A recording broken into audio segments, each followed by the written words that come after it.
Kažkada išgirdau tokią mintį ir jinai pasirodė man labai gili ir prasminga.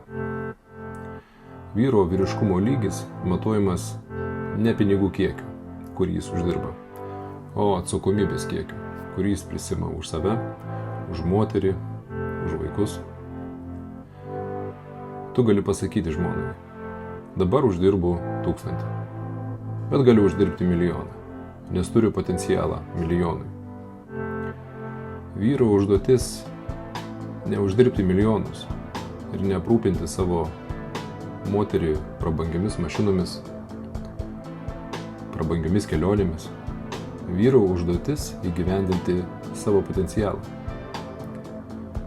Dievas pasakė, aš tau duosiu tam tikrą moterį, kuri bus tavo puselė.